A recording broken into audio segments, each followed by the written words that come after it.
नमस्कार। मैं Mahavir Singh, associate professor, government Lohia college Churu, Rajasthan, सभी बीकॉम पार्ट थर्ड की स्टूडेंट्स का हार्दिक स्वागत करता हूं। प्रिय विद्यार्थियों,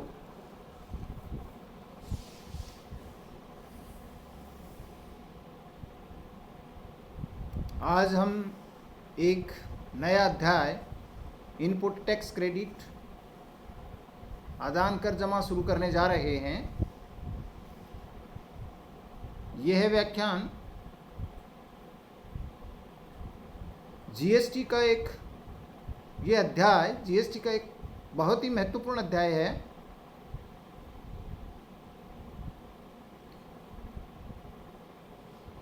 आदान कर जमा, जिसको हम इनपुट कर जमा भी बोल देते हैं, इनपुट टैक्स क्रेडिट भी बोलते हैं।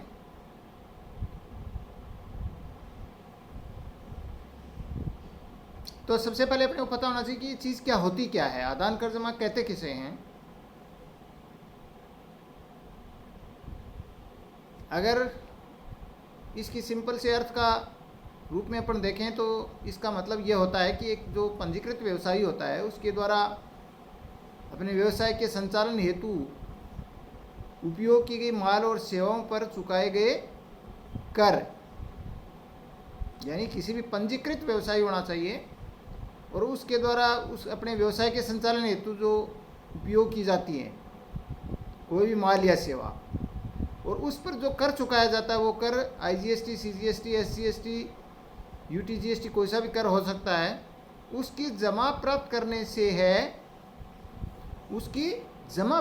से है, जिसमें विपरीत प्रभार यानी रिवर्स चार्ज भी शामिल होता है।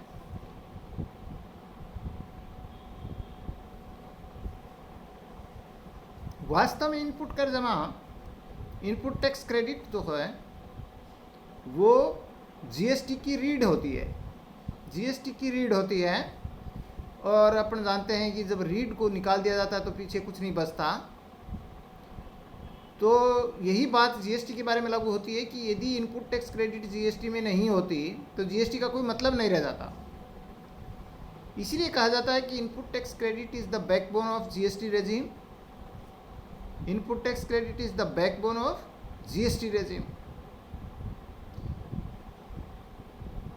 एक बात अपन यहाँ देखते हैं कि जीएसटी की आवश्यकता क्यों महसूस हुई थी। बहुत प्रकार के कर थे, ये बात मैं पहले आपसे डिस्कस कर चुका हूँ, इसलिए दोबारा दोहराऊंगा नहीं। अनेक प्रकार के करों के कारण से बहुत सी एडमिनिस्ट्रेटिव प्रशासनिक समस्याएं आती थी। इससे जो है वो जो व्यावसायिक जगत में भी बहुत सी प्रॉब्लम्स खड़ी हो जाती थी। लेकिन इसके अलावा एक बात और भी इसमें प्रॉब्लम थी, और वो ये थी कि एक प्रकार के किसी टैक्स की जो जमा का प्रयोग दूसरी जगह पर नहीं किया जा सकता था। जैसे मान लीजिए, सपोज कीजिए पहले कि किसी व्यापारी ने एक्साइज ड्यूटी जमा करवाई, ठीक है, पेमेंट किया, और उसने कोई उत्पादन करने के लिए और किन्हीं सेवाओं का उपयोग किया। सेवाओं का उपयोग किया तो जो सेवाएं उसने ली हैं काम में, उनके ऊपर भी उसने टैक्स चुकाया। तो जो माल को फैक्ट्री से बाहर निकाला या बेचा, उस पर जो एक्साइज ड्यूटी चुकाई, उस एक्साइज ड्यूटी में से ली गई सेवाओं की यानी सर्विसेज के ऊपर जो सर्विस टैक्स चुकाया जाता था उसको कंपेंसेट नहीं किया जा सकता था, यानी उसकी क्रेडिट नहीं होती थी। तो ऐसी बहुत सी समस्याएं उत्पन्न हो जाती थी। सीएसटी वेट के बारे में आपस में हो जाती थी, या एक्साइज ड्यूटी के बारे में, सर्विस टैक्स के बारे में हो जाती थी। तो इसलिए ऐसी प्रॉब्लम को सोल्व करने के लिए सभी प्रकार के करों को एक साथ मिला दिया गया, और फिर ये कहा गया कि भाई एक कर की पूर्ति जो है वो दूसरे कर से कर ली जाती है। यदि एक कहीं ज़्यादा कर उस पेमेंट हो चुका है तो दूसरी जगह अगर कम जो है वो पेमेंट कोई भी टैक्स बन रहा है तो उसमें से उसको माइनस करके और नेट जो टैक्स है उसको चुकाया जा सकता है। तो ये जो बातें हैं वो इस जीएसटी के अंतर्गत किया गया। और इस को अपने एक ऐसे एग्जाम्पल से समझ सकते हैं कि ये वास्तव में ये इनपुट टैक्स क्रेडिट होती क्या है, किस तरीके से इसमें होती है। जैसे एक एग्जाम्पल के रूप में आपको बताया गया है कि मान लीजिए कोई एक पंजीकृत व्यवसायी है, वो अपना माल 10,000 रुपये में खरीदता है और उसके ऊपर 12% की जीएसटी चुकाता है। तो उसने के 1200 रुपये की जो है वो जीएसटी वो चुका उसके ऊपर उसने जीएसटी 1200 रुपये चुकाई। उसी माल को उसने 10,000 रुपये के माल को उसने 12,000 रुपये में यानी 2,000 रुपये का प्रॉफिट कमाया और उस प्रॉफिट से उसने 12,000 रुपये में उसको बेच दिया। और बेच दिया तो जिसको बेचा उससे उसने 12% से टैक्स वसूल किया। तो यहाँ पर देखिए क्या है कि एक्चुअल में जो टैक्स उसने जो वसूल किया है 12% की दर से, हम ये मान सकते हैं मूल रूप से। तो इसको हम दो तरीके की टैक्स बने। एक तो जब उसने माल को खरीदा था तब उसने 10,000 रुपये में खरीदा और 12% का टैक्स चुकाया। तो ये इसको तो हम कहते हैं इनवर्ड सप्लाई के ऊपर जो टैक्स है उसको अपन कहते हैं कि उसने इनवर्ड सप्लाई पर चुकाया 10,000 रुपये के ऊपर, है ना, इनवर्ड सप्लाई के ऊपर। दूसरा जो है वो टैक्स होता है आउटवर्ड सप्लाई के ऊपर, तो जैसे जो बेचा उसके ऊपर भी। तो इसमें फ़र्क क्या हुआ कि जब पंजीकृत व्यवसायी किसी से माल खरीदेगा तो उसका तो जो टैक्स है वो आपूर्तिकर्ता, जिसको सप्लायर कहते हैं, उसको पेमेंट करेगा। फिर जब वो माल खुद सप्लाई करेगा, जिसको हम आउटवर्ड सप्लाई कहते हैं, उससे वो कस्टमर से टैक्स कलेक्ट करके अपने पास ले लेता है। अब यहाँ पर क्या है कि बात सरकार के खाते में जमा कराने की है। तो जब कोई व्यक्ति माल बेच रहा है तो उसके ऊपर उसने जो टैक्स ग्राहक से वसूल किया है, उस टैक्स की संपूर्ण राशि सरकार के खाते में जमा कराने की जरूरत नहीं है। जैसे मान लीजिए 12% के हिसाब से वो 10,000 में माल खरीदा और उस पर 20% लाभ कमाया तो 12,000 रुपये हुआ। इस 12,000 रुपये के सेल के अंदर जो है वो टैक्स शामिल नहीं है। तो 12,000 रुपये में बेचा, 20% के मार्जिन कमा करके उसने बेचा, तो उस 12,000 के ऊपर 12% की दर से 1,440 रुपये का टैक्स वसूल करेगा ग्राहक से। लेकिन इस 1,440 में से चूंकि 1,200 रुपये वो सप्लायर को पहले ही पेमेंट कर चुका है, तो नेट रूप से गवर्नमेंट के खजाने में वह 240 रुपये का टैक्स ही जमा कराएगा। यानी जो आउटवर्ड सप्लाई पर टैक्स बना उसमें से इनवर्ड सप्लाई के ऊपर जो टैक्स वो चुका दिया है उसने, उसकी जमा मिल जाएगी। तो 240 रुपये सरकार के खजाने में जमा कराए जाएंगे और ये जो 1,200 रुपये की उसको टैक्स क्रेडिट मिल जाएगी। तो इसको हम इस तरीके से हम ये कह सकते हैं कि भाई आउटवर्ड सप्लाई जो है, यानी जो बाहर की गई आपूर्ति है, उसके ऊपर जो बनने वाले कर में से इनवर्ड सप्लाई के ऊपर भुगतान किए गए कर को घटा देना ही इनपुट टैक्स क्रेडिट कहलाता है। इसको भी जमा प्राप्त करना कहते हैं।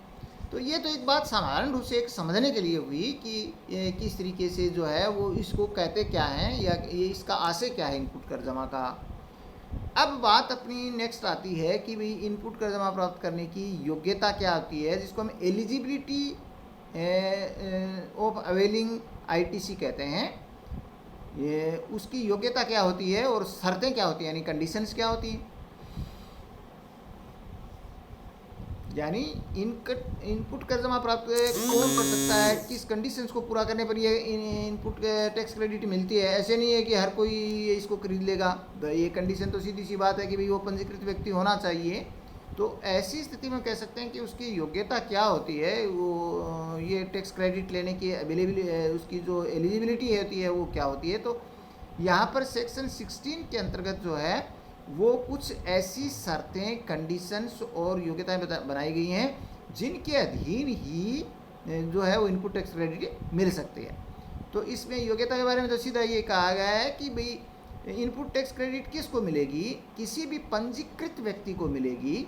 एक बात सीधी सी है कि एक पंजीकृत व्यक्ति है और वो व्यक्ति यदि कोई माल या सेवा अपने व्यवसाय की अभिवृद्धि विस्तार for the furtherance of his business, अपने विस्तार या अभिवृद्धि के लिए, अपने व्यवसाय की अभिवृद्धि के लिए, व्यवसाय में उपयोग करने के लिए हम कह सकते हैं कि यदि कोई माल या सेवा किसी आपूर्तिकर्ता से प्राप्त करता है तो ऐसी स्थिति में जो उसने आपूर्तिकर्ता से उसने जो माल या सेवा ली है उसके ऊपर जो उसने कर चुकाया है, उस कर चुकाए गए कर की जमा प्राप्त करने का अधिकारी होता है। तो कौन होगा? ऐसा व्यक्ति पंजीकृत व्यक्ति होगा जिसने अपने व्यवसाय के विस्तार या अभिवृद्धि के लिए कोई माल या सेवा का उपयोग किया और उस माल या सेवा के ऊपर वो आपूर्तिकर्ता को कर का भुगतान कर चुका, तो वह ऐसे भुगतान किए गए कर की जमा प्राप्त करने का अधिकारी है। तो ये तो बात हुई कि उसकी योग्यता यानी एलिजिबिलिटी क्या है। अब आती है नेक्स्ट बात, इसकी कंडीशंस क्या होती हैं, शर्तें क्या होती हैं।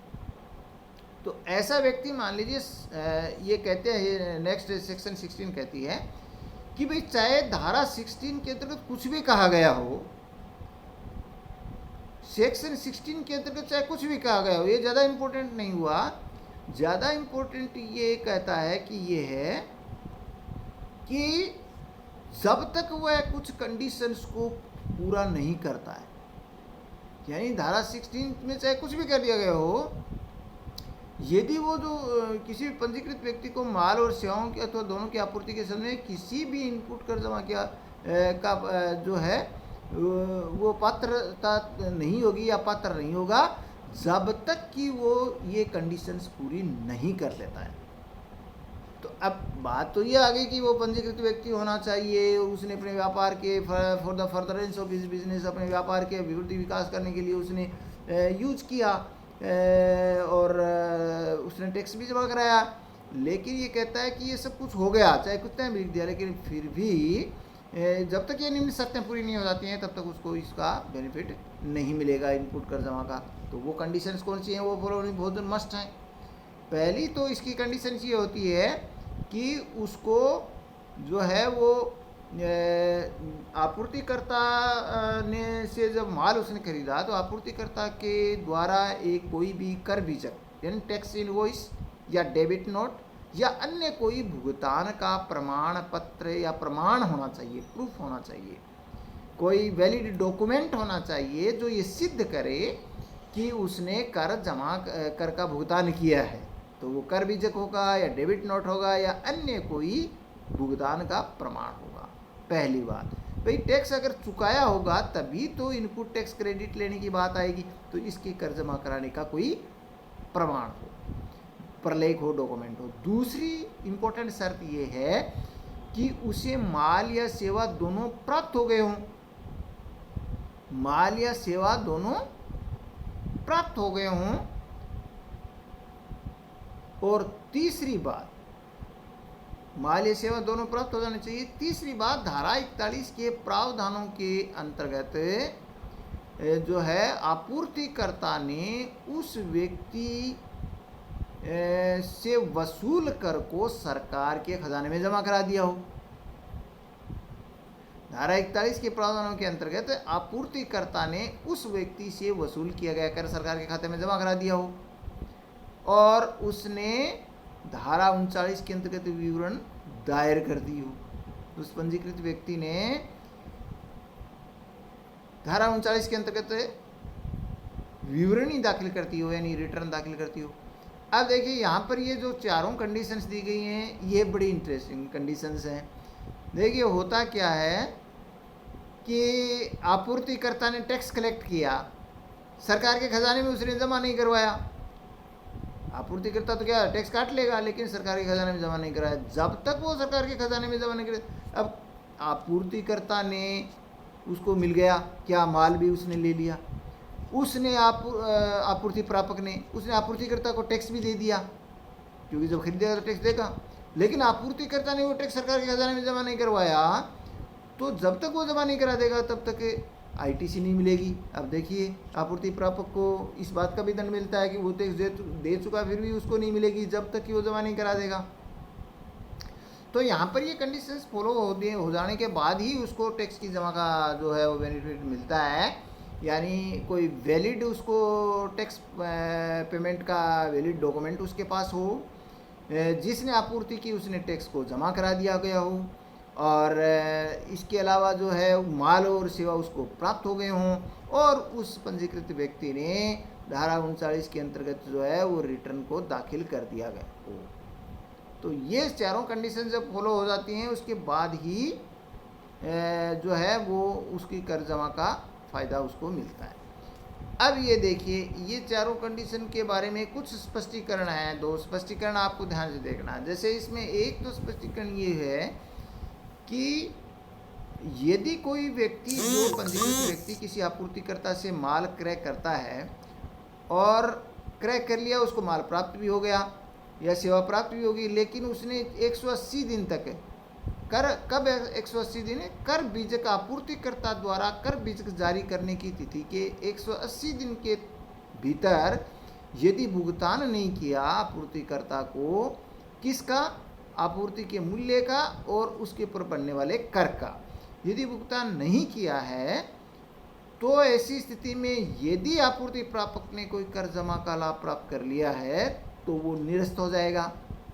वो निरस्त कैसे होगा, उसके द्वारा ली गई कर जमा को और उस पर बनने वाले ब्याज को उस आपूर्ति प्रापक के द्वारा स्वयं के द्वारा की गई आउटवर्ड सप्लाई पर बनने वाला आउटपुट टैक्स जो है, उस वो आउटपुट टैक्स जो बनेगा उसमें वो जोड़ दिया जाएगा। क्योंकि वो पहले घटा चुका और वो हम मानते हैं कि उसने वो पेमेंट नहीं किया अभी तक, तो वो गलत घटाया उसने, इसलिए उसको वापस आउटपुट टैक्स में जोड़ दिया जाएगा। पहली बात आउटपुट टैक्स में जोड़ दिया जाएगा।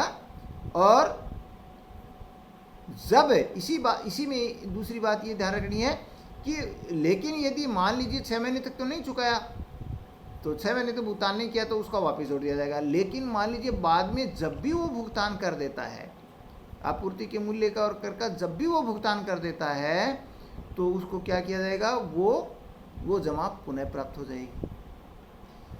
तो ये 6 महीने की कंडीशन एक तरह से लगा दी कि 180 दिन तक उसने भुगतान आपूर्तिकर्ता को कर दिया जाना चाहिए आपूर्ति के मूल्य और टैक्स का, नहीं करता है तो उस पर बनने वाले जो पहले उसने अगर आईटीसी ले ली है तो वो वापस आउटपुट टैक्स में जोड़ दी जाएगी, और बाद में जब भी वो भुगतान कर देता है तो वो वापस मिल जाएगी उसको आईटीसी।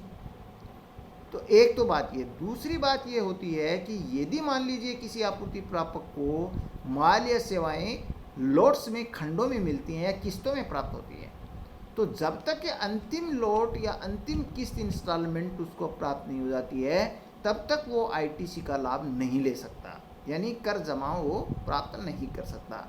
ये कंडीशंस ऊपर वाली इन सब कंडीशंस के कॉन्करेंट ही आपको देखनी है, उनके साथ ही इनको देखना है कि भाई ये बात जो है वो एक इम्पोर्टेंट हो जाती है कि 180 दिन तक भुगतान नहीं करने पर नहीं मिलेगी, और इसके अलावा जो जब तक कि अंतिम किस्त का प्राप्त नहीं हो जाती, अगर किस्तों में होता है तब तक उसको आईटीसी का लाभ नहीं मिलता है। अब इसके अंतर्गत एक बात और कही गई है इसमें कंडीशंस और एलिजिबिलिटी के अंतर्गत है कि यदि मान लीजिए जो है वो कोई पंजीकृत व्यक्ति कोई पूंजीगत सामान की प्राप्ति करता है, तो कैपिटल गुड्स जैसे प्लांट मशीनरी प्राप्त करता है, तो वो पूंजीगत सामान प्राप्त करता है तो प्राप्त करने की लागत भी होती है, और चूंकि उसके ऊपर वो टैक्स भी चुकाता है। आपूर्ति लेने वाला व्यक्ति आपूर्तिकर्ता को टैक्स जमा कराएगा जब कोई प्लांट या मशीनरी खरीदेगा। तो यहाँ पर दो बातें होंगी, एक तो उसकी कॉस्ट वो हुई और इसके ऊपर टैक्स बना। अब मान लीजिए आपूर्ति प्राप्त करने वाला व्यक्ति जो उसने टैक्स आपूर्तिकर्ता को टैक्स चुकाया है, उस टैक्स सहित यानी कर सहित उसकी जो लागत बनती है, उस कर सहित लागत के ऊपर वो डेप्रिसिएशन का आयोजन करता है या प्रावधान करता है और इसका दावा करता है इस तरीके की डेप्रिसिएशन का, तो एक तरह से अगर वो उस लागत में कर को भी जोड़ करके कर सहित उसकी जो लागत आती है उसके ऊपर जब वो डेप्रिसिएशन का प्रावधान करेगा, इसका मतलब कर की राशि के ऊपर भी डेप्रिसिएशन का प्रावधान कर लिया। तो अगर उसने ऐसा दावा कर दिया है आयकर अधिनियम 1961 के प्रावधानों के अंतर्गत, तो फिर उसको क्या है, ऐसी स्थिति में उसको आईटीसी प्राप्त नहीं होगी, इनपुट कर जमा का लाभ नहीं मिलेगा। कि अगर उसने कर के ऊपर भी उसने डेप्रिसिएशन का आयोजन कर दिया तो फिर उसको इनपुट टैक्स क्रेडिट का लाभ नहीं मिलेगा। और इसके अलावा एक बात इसमें और है, वो है टाइम लिमिट के, यानी the time limit for availing ITC. ITC को लेने की टाइम लिमिट क्या है, कब तक भी ले सकता है कि कभी भी ले सकता है क्या? तो इसके बारे में ये कहा गया है कि जब कोई भी पंजीकृत व्यक्ति जो होता है वो किसी भी कर बीजक या डेबिट नोट के संबंध में जब वो कर जमा क्लेम करता है या कर जमा प्राप्त करता है, तो ऐसी स्थिति में निम्नांकित में से जो भी तिथि पहले हो उसके बाद प्राप्त नहीं कर सकेगा कर जमा। यानी यहाँ पर क्या है कि वो तिथियां हैं नीचे, दोनों तिथियों में से जो पहले तिथि आएगी वहाँ तक ही वो क्लेम कर सकता है, उस तिथि के बाद में वो कर जमा का लाभ प्राप्त नहीं कर सकेगा। तो इसमें से वो जो तिथियां हैं वो दो तिथियां किस तरीके से हैं, वो तिथियां आप ध्यान से देखिए। वो तिथि ये हैं कि जब कर बीजक से संबंधित कोई वित्तीय वर्ष जब समाप्त हो जाता है, कर बीजक से संबंधित वित्तीय वर्ष समाप्त होने के बाद जो अगला वर्ष आता है उस वर्ष का सितंबर माह आएगा। उस वर्ष के सितंबर माह की धारा 39 के अंतर्गत जो विवरणी दाखिल करने की ड्यू डेट होगी, उस ड्यू डेट को हम एक तारीख ले लेंगे।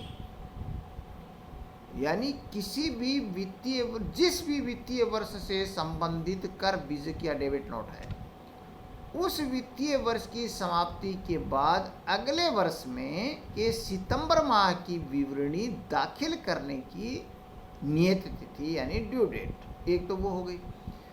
दूसरी डेट जो है वो उस रजिस्टर्ड व्यक्ति के द्वारा जो वार्षिक विवरणी दाखिल करने की तिथि है, संबंधित वार्षिक विवरणी दाखिल करने की तिथि है। इन दोनों तिथियों में से जो तिथि पहले आएगी उसके बाद में वो कर जमा का लाभ प्राप्त नहीं कर सकता। जैसे मान लीजिए किसी ने कर बीजक जारी किया 1 मार्च 2020 को, 1 मार्च 2020 को कर बीजक जारी किया, तो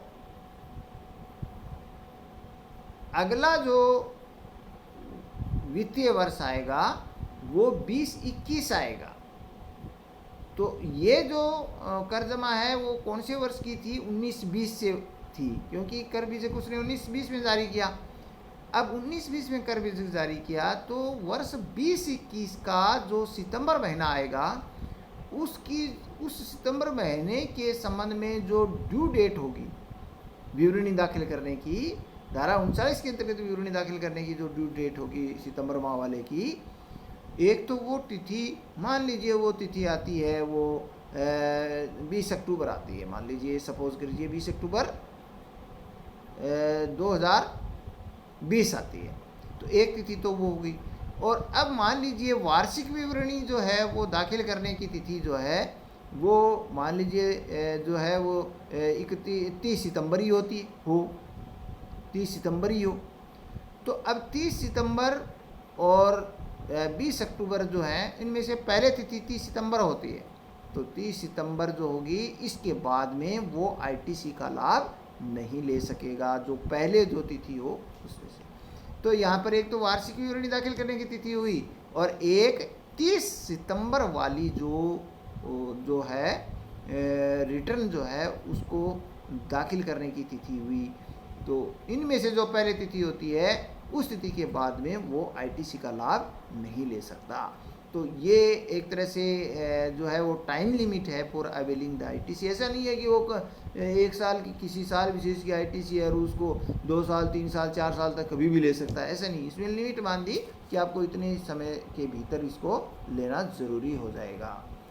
तो ये 4 बातें जो हैं वो आपके सेक्शन 16 में दी गई हैं कि किस तरीके से उसकी कंडीशंस है, उसकी एलिजिबिलिटी क्राइटेरिया है, और इसके अलावा कुछ और बातें भी इसके बारे में जो है वो आपको बताई गई हैं कि किस कंडीशन में उसको ये जो है वो पूरा करने पर उसको आईटीसी का लाभ मिलेगा। तो आज के इस व्याख्यान में अपन इतना ही देखेंगे। अगले जो व्याख्यान है उसके अंदर अपन जो है वो आईटीसी की सेक्शन 17, सेक्शन 18 इनके बारे में हम आगे अध्ययन करेंगे। आज के लिए इतना ही। धन्यवाद। नमस्कार।